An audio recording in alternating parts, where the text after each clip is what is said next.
The Biden Labor Department is proposing a new rule that could help independent contractors. Now, this rule, which will undergo a public comment period, would make it easier for delivery drivers, janitors, construction workers, and other independent contractors, like, for example, home health workers, be considered employees and get access to benefits. Now, again, that is important because these benefits um, include things like being able to get health care, health insurance, unemployment benefits, labor protections they currently do not have. For Statista, this would affect about 17 million independent contractors who worked full time last year but received zero benefits from their employers. Now, again, it's a small part of the economy, the gig economy is, but still, there are millions of people. In fact, along with the 17 million, you also have about 24 million Americans that were occasional independent contractors. Now, the proposal would first overturn a Trump era move and would then restore Obama era standards for determining whether workers qualified as employees or independent contractors. So, yes, are we going back to the status quo before Trump? Yes. Is that better than what we have now? Yes. Do we continue to need to move forward? Yes. Now, Secretary of Labor Marty Walsh said this in a statement, quote, "While independent contractors have an important role in our economy, we have seen in many cases that employers misclassify their workers as independent contractors, particularly among our nation's most vulnerable workers. Misclassification deprives workers of their federal labor protections, including their right to be paid their full, legally earned wages."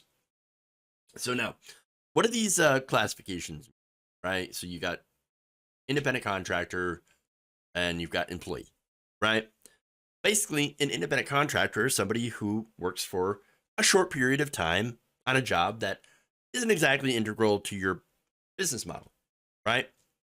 So you're contracting them for a short period of time to do something specific and then they're done. Doesn't make any sense to give that person like a pension, okay?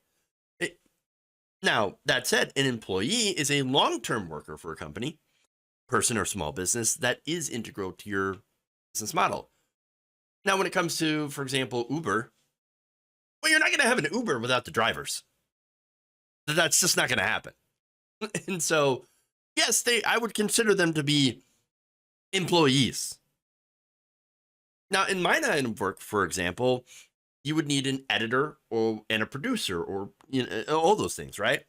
So now, that said, getting into my line of work, I'm a contractor. I'm an independent contractor, with TYT. But at the same time, I also own my own brand. I run my own. I run all this stuff, and I do whatever the hell I want. And so, I don't have to do anything that they say I have to do. So again, it wouldn't make sense to consider myself an employee. More of a partnership, even though I'm technically, for tax reasons, considered to be an contractor. That said, the new approach taken by the Biden administration would include the skill required, the degree of permanence of the working relationship, and how much the worker personally spends on equipment and materials. Would also look at how integral the work is to the employer's business and whether it is carried out alongside of other workers, the company. In the case of Uber drivers, well, look at that. I would consider them, again, to be employers or employees. Because what they're doing is they're obviously directly making Uber money.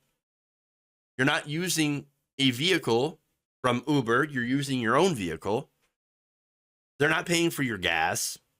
And what you're using is basically an app.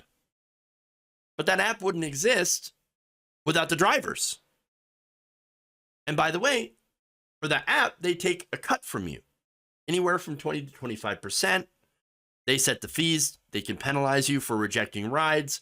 For example, if you don't feel safe. So those are good reasons that those workers, those employees, should have some protections. Now, of course, the big, argument that these companies use is that their freedom. They have freedom, flexibility, freedom. You can be independent. You can work as much little as you want. In fact, according to Nicole Moore, president of a labor group, Rideshare Drivers United, uh, a group that has been working for years to form a union for drivers, she says, no, it is a fallacy that most drivers want to remain independent contractors. We want to be considered to be employees. Quote, there's nothing independent about how we do the work. The only right we have is to turn on the app when we want and turn off the app when we don't want to work. And obviously, if you don't work, you don't earn any money.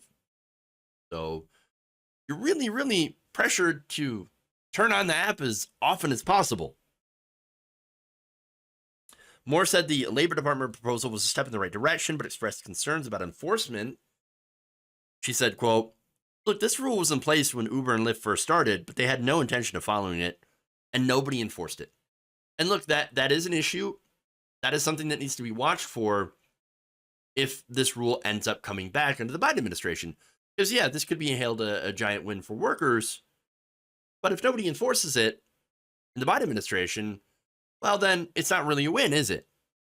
So, like I said, we do have to see whether or not it comes into effect and has the right effect that we want, which is to protect these employees. Now, there's another side. Camille Olson, legal counsel for the Coalition for Workforce Innovation, which is a lobbyist group, whose members include Uber, Lyft, and delivery company GoPuff, says this, quote, many companies rely on gig workers to staff their businesses, including drivers at Uber and Lyft and delivery workers for takeout and grocery apps. Freelancers also make up a big share of the workers in other industries, such as healthcare, construction, media, and professional services. Olson described the gig economy as, quote, offering the most almost unlimited opportunity for freedom and flexibility for some workers, and has rejected the Biden administration's argument that many of these workers would want to be reclassified, since most independent contractors do not work enough to qualify for overtime and already make more than the minimum wage. That's what she claims. She says it will limit the opportunities for business to provide these flexible options, which workers are saying over and over, that's what I want. Is it though? Is it what you want? Well, you know what? Let's ask workers. Oh, right, they did. According to a McKinsey Ipsos poll from last year, 62% of gig workers said that they would rather be permanently employed.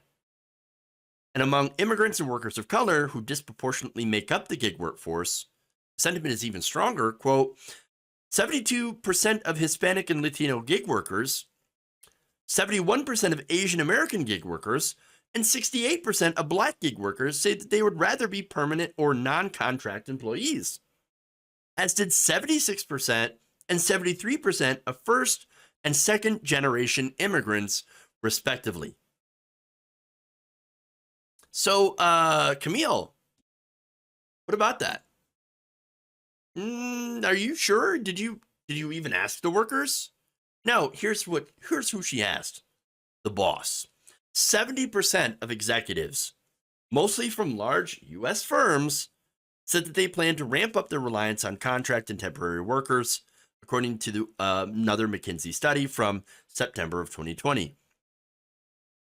That's who she asked. Hey, do you guys want the workers? You want your workers to be, employees or gig workers? Gig workers, of course. Now, why would that be? Well, of course, it's the money. It saves companies billions of dollars. According to Business Week magazine, employers could actually save up to about 30% by hiring independent contractors versus standard employees. And it's because they avoid paying payroll taxes, unemployment insurance, workers' compensation, disability, as well as benefits that include pensions, sick days, health insurance, and vacation time. So, of course, it's the money. Now, not only that, but there's an added bonus. See, employers saw during the pandemic that taxpayers actually ended up having to subsidize unemployment benefits for the contractors that they laid off. Now, these companies are multi-billion-dollar corporations. They posted record profits and yet had not contributed anything to those funds on behalf of their workers. Taxpayers ate the entire bill. $80 million in pandemic assistance for about 27,000 Uber and Lyft drivers who had lost a major source of their income, if not their entire income.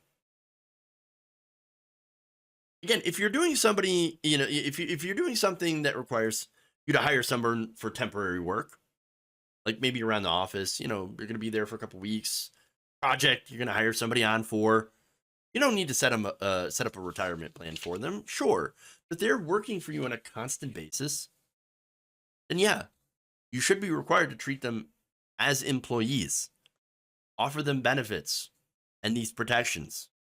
People like home health aides, for example, they should be covered by insurance. They should have protections. By the way, home health aides, and the reason I point this out is because, I have personal experience in this.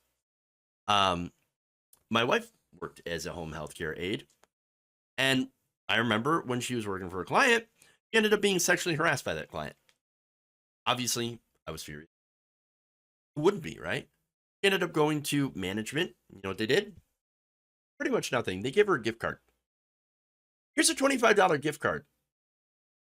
Oh, and we told that person to stop sexually harassing you. Oh, right.